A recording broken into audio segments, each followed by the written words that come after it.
pas. Il est l'un des artistes les plus adulés dans le coupé décalé, non seulement en Côte d'Ivoire, mais dans l'Afrique tout entière. Sa voix mélodieuse, son aisance à pouvoir naviguer dans les différents rythmes lui ont bien voulu le titre mérité, je pense, de Maître au pas la nation, le Tchekoroba et j'en passe.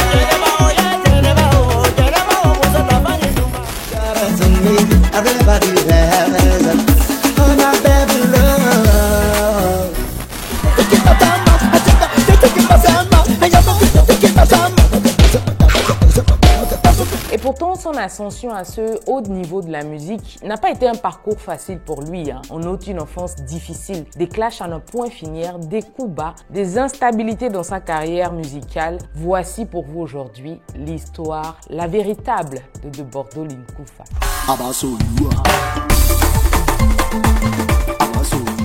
Entre-temps, n'oubliez pas de pouvoir vous abonner. Si vous aimez ce genre de contenu, je serai très ravie de pouvoir vous en faire très souvent. Avant de rentrer dans le vif du sujet, laisse-moi t'inviter, si tu es à la recherche d'un emploi, à pouvoir rejoindre cette solution. Je te prépare à ton entretien d'embauche. Tu es peut-être allé à plusieurs entretiens d'embauche où ce n'est pas été facile, ou sinon tu ne sais pas comment préparer un entretien d'embauche. Eh bien, je te livre une formation qui te permet donc de pouvoir préparer de la meilleure des façons ton entretien d'embauche. Quelques clics, c'est un paiement sécurisé que tu fais. C'est une plateforme sécurisée et tu détiens donc ta formation d'entretien d'embauche en vidéo. Tu la suis et il y a moyen même de pouvoir me contacter afin que je puisse t'accompagner pour décrocher ton emploi que tu cherches depuis tant. C'est très important.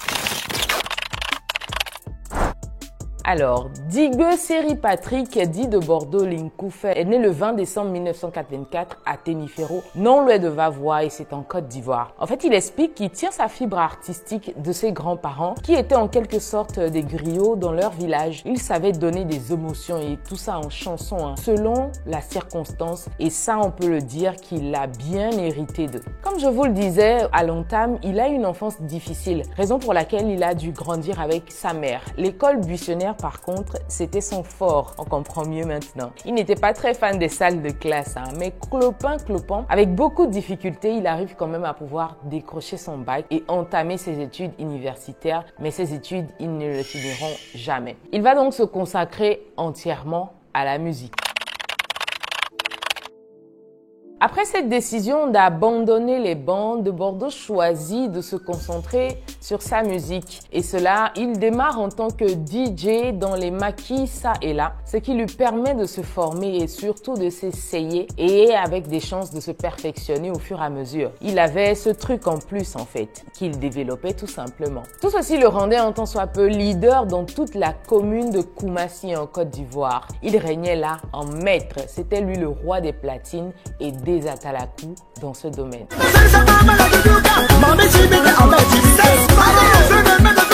Comment de Bordeaux et Arafat se sont rencontrés, je vous explique. Pendant que de Bordeaux était lui dans tous les maquis de Koumassi et tout le monde se l'arrachait, à Yopougon par contre c'était Arafat DJ qui régnait en maître et là c'était au maquis Shanghai. Il n'y avait clairement mais pas l'homme pour lui en fait. Jusqu'à ce qu'un jour sur invitation du commandant Vetcho nous dit de Bordeaux, il allait s'installer à son tour à Yopougon dans le maquis Roland Garros où il assure toujours et encore. Et c'est de là que vont débuter tous ces clashs parce qu'en ce moment il devient le premier concurrent, le concurrent direct d'Arafat DJ et ceci dans la même commune, celle de Yopougon.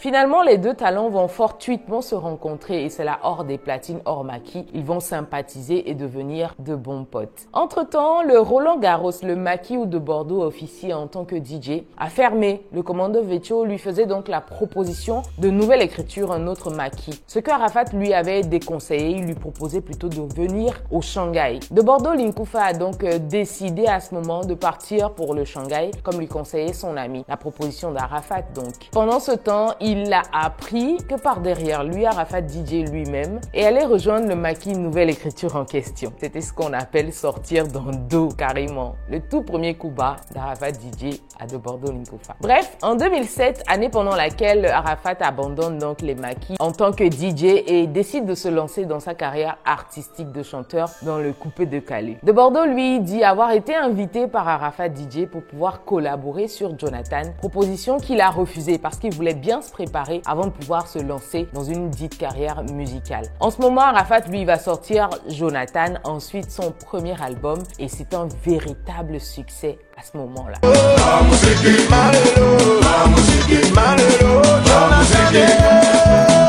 Ce ne sera par contre qu'en 2008 que les deux amis vont pouvoir collaborer sur un titre à succès, Kpango, la danse du singe.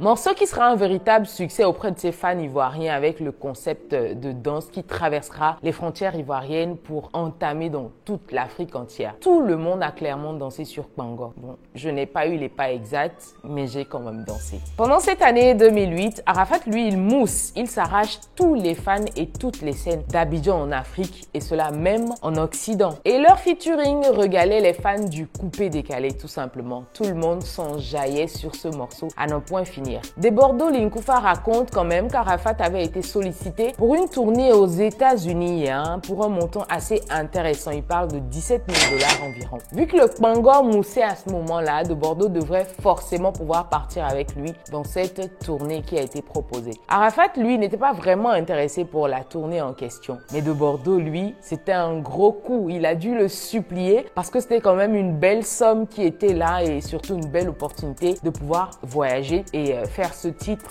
tant aimé. Coup du hasard, quelques jours avant la date prévue pour leur départ, les deux hommes vont faire un accident de moto, Arafat et également De Bordeaux. Mais pour De Bordeaux, ça va, ce n'est pas très grave. Le Mimi a donc pu convaincre le promoteur de le faire venir lui seul sans Arafat DJ, ce qui a été convenu. Mais vu qu'Arafat DJ n'était pas lui là à ce moment et que c'était la superstar, tout se passait bien pour De Bordeaux, mais la présence d'Arafat manquait. De Bordeaux a dû donc le convaincre de venir le rejoindre, ce qu'il a fait finalement, mais la tournée ne s'est pas bien passée et ce cachet n'a jamais été reçu par ces hommes. Coup bas encore.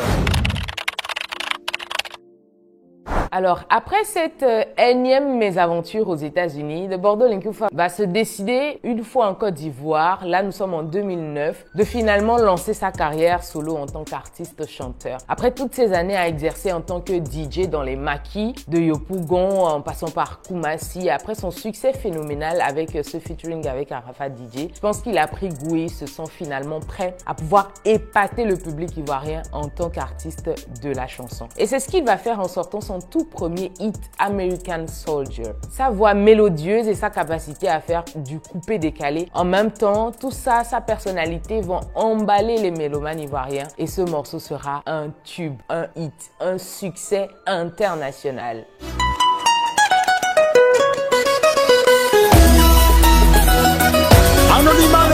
C'est dès ce moment qu'on a connu le caractère particulier de Bordeaux, c'est-à-dire qu'il n'est pas le genre d'artiste à sortir des morceaux à tout vent en fait. Non, ça, ce n'est pas pour lui. Et cela, ça ne date pas d'aujourd'hui. Avec un peu de recul, on se rend compte qu'il a cette habitude depuis bien longtemps. Parce qu'après ce hit, ce sera qu'en 2011 qu'il va encore décider de sortir son prochain tube. Bien sûr, en ce temps, il est sollicité non seulement sur des featuring, mais également sur des scènes en faisant le tour d'Abidjan et de toute la Côte d'Ivoire.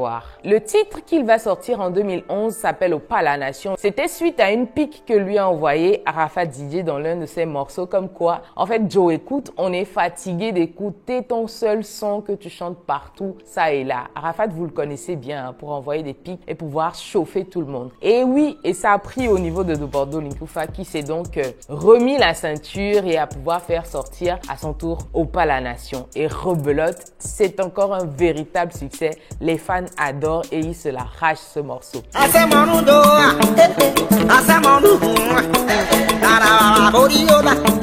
Le morceau avait tellement marché qu'il a donc décidé de rééditer une seconde partie de ce morceau, toujours Au pas et Rien que la nation. Entre-temps, les clashs avec Arafat DJ continuaient bien entendu à croire que les deux hommes aimaient bien cela et je pense que ça les stimulait pour pouvoir sortir et donner du son à leurs fans, chose qu'ils ne refusaient pas aussi.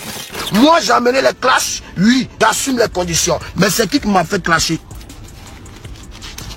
C'est qui m'a fait clasher? C'est lui De Bordeaux qui m'a fait clasher. Tu dis il était laissé aux États-Unis. Il était laissé aux États-Unis parce qu'on a... Attends, on est des artistes, on peut pas arriver dans un pays, c'est maintenant les filles vont caler des spectacles. Bon, tout ce temps, nous on a su, on fait quoi? Je te dis, lève-toi, parti à Abidjan. Tu me dis que ouais, toi tu es aux États-Unis. Oui, c'était ton pays de rêve, tu as plus retourné. Bon, tu as plus retourné, tu es laissé dans ta gamme ici, notre Abidjan. Tu restes à Abidjan, tu dois faire ton American Soldier. Je t'ai laissé dans ton moment de American Soldier quand on dit tu as pu me descendre. Regarde mon niveau. Je suis ici.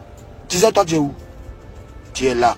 En 2013, De Bordeaux va sortir son tout premier album intitulé Au pas la nation. Ce titre encore qui va jusque sur la pochette de l'album. Cet album sera un grand succès qui va lui ramener des scènes partout en Côte d'Ivoire et des tournées à l'international. Et suite à cet album en 2013, De Bordeaux va continuer de captiver les cœurs des Ivoiriens, de tous ses fans au travers des sorties de singles qui font leur bonhomme de chemin tout simplement. Certains sont des hits et qu'on n'oubliera jamais, des hits internationaux en 2015, Shake Your Body.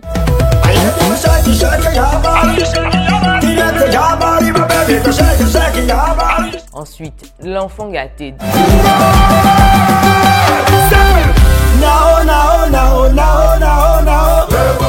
2017, il nous place Pikimé et bien d'autres encore sur lesquels vous avez dansé. Ça vous rappelle des souvenirs, je suis sûre.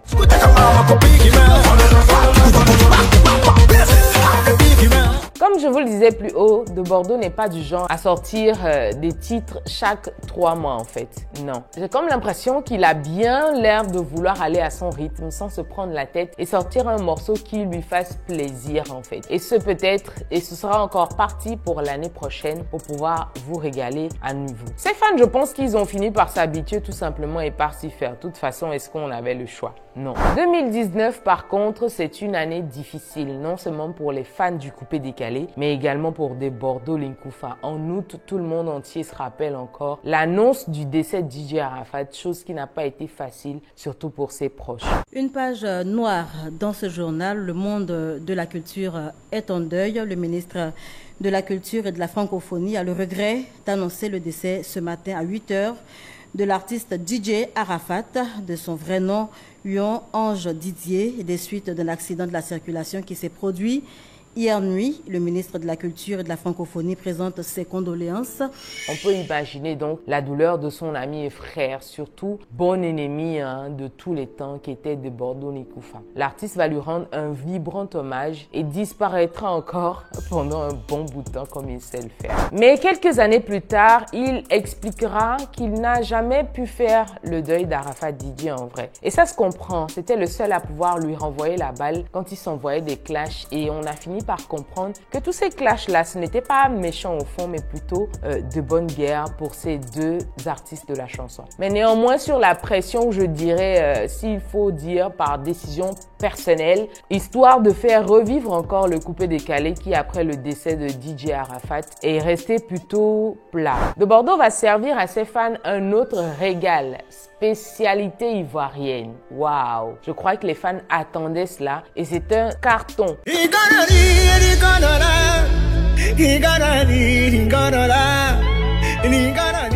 Après ce carton encore, comme il sait bien le faire, il va disparaître. Alors, toutes ces disparitions après les hits dénotent donc une instabilité de la carrière de Bordeaux. On l'a remarqué, je vais encore le dire, ce n'est pas le genre d'artiste à pouvoir faire sortir des clips ou des sons chaque 3 mois. On a bien compris qu'après le départ d'Arafat DJ, il y a quelque chose qui manquait et on a senti que De Bordeaux n'était pas vraiment stimulé comme il avait l'habitude de faire. Ces clashs avec Arafat faisaient quand même bouger le... De toute façon, après le départ d'Arafat DJ, de façon générale, le monde du coupé décalé a pris un coup. On a eu comme l'impression qu'il n'y avait plus de tête qui tenait donc le mouvement du coupé décalé, limite que celui-ci tombait à ne plus. Et ça, les fans de Bordeaux Linkoufa n'ont pas manqué de pouvoir lui faire savoir. Ils lui ont également reproché plusieurs fois le fait de ne pas avoir un staff bien structuré. Bref, de ne pas prendre sa carrière au sérieux, ce qui pourrait aussi entraîner toutes ces sorties, certes phénoménales, mais surtout farfelues, pas réglées du tout. À la moindre sortie de Bordeaux en cette période sur les réseaux sociaux, c'était pour qu'on puisse bien lui rappeler qu'en fait, Joe, tu as du travail à faire, il y a une place à prendre, il faut la prendre. Mais lui, tel qu'il est taquin, il pouvait toujours répondre à cela de la meilleure façon. Il continue de faire rire ses fans tout simplement. Alors, cette question de restructuration de son staff était encore revenue parce que, par chance ou par intérêt, vous me direz, De Bordeaux a été pris sous l'aile de Assalfo, un grand homme de musique ivoirien et membre du groupe Magic System, comme pour le produire en fait. Mais quelques temps plus tard, la collaboration s'est vite arrêtée. Les raisons n'ont jamais été communiquées. Certains estiment qu'une difficulté de Bordeaux à pouvoir se ranger et d'autres parlent d'une supposée exploitation de la part de Assalfo. Ce qui est sûr, aucune raison n'a été mise sur le tapis par les deux parties jusqu'à ce jour, de façon officielle je veux dire. Et jusqu'à ce jour encore, De Bordeaux continue tout simplement de vivre sa vie d'artiste libre et épanoui qui sort des morceaux rien que quand il veut et quand il en a envie. Qu'est-ce qu'on peut lui faire? En 2021, il va revenir au devant de la scène avec une sortie qui va laisser les Ivoiriens mitigés parce que c'est un rythme un peu spécial cette fois-ci et qui n'est pas très connu avec le morceau Massali.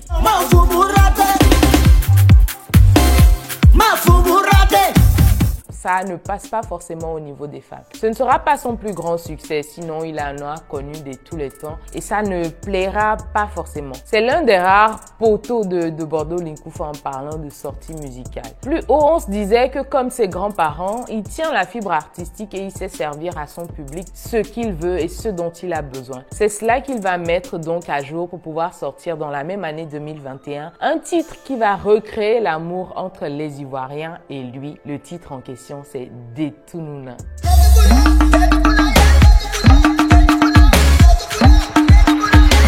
Et après cela, c'est parti pour 2024. Oui, entre-temps, il aurait fait une sortie, mais qui est plutôt passée inaperçue. En 2024, suite à ce que j'appelle un presque cyberharcèlement, il sera limite forcé de pouvoir chanter à nouveau, en fait. De Bordeaux, il est conscient, je crois, de tout son talent, mais on a comme l'impression qu'il n'en est pas autant conscient que ses fans voient en lui un artiste avec énormément de potentialité et qu'il laisse sommeiller en lui. Donc, après la polémique sur le morceau retro-camerounais Viviane de l'artiste Prince Aimé que De Bordeaux avait remis au goût du jour pendant la période de Covid-19.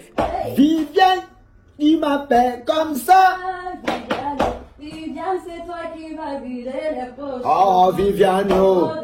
Ah,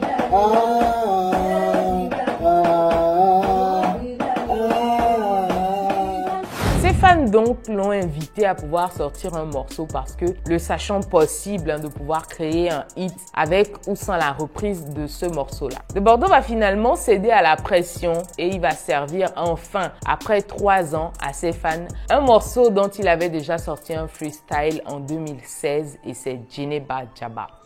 Angela,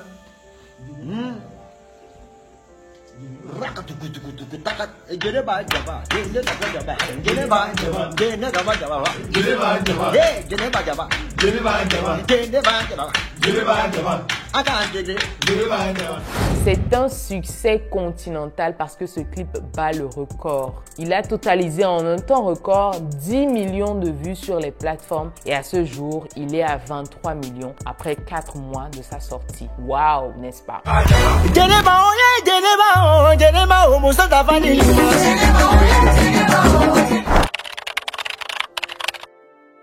En conclusion, je peux dire que De Bordeaux Linkoufa est un artiste dont la carrière n'a pas été du tout lisse. Et on peut dire que c'est un artiste dans l'âme. Il évolue vraiment au feeling de ses sentiments. Caractère qui a besoin dans une industrie musicale d'être pouvoir structuré et surtout conditionné par une production. C'est-à-dire qu'il faut redresser ce côté-là pour faire une musique commerciale. C'est vrai qu'un artiste évolue à l'inspiration, mais quand on veut faire une carrière, il faudrait bien avoir un tant soit peu le sens du business aussi avec, ou sinon se faire accompagner par des personnes qui l'ont. Et c'est de cette façon qu'on pourra donc rentabiliser son talent et sa carrière, à moins qu'on décide de faire la musique ultimement pour son plaisir.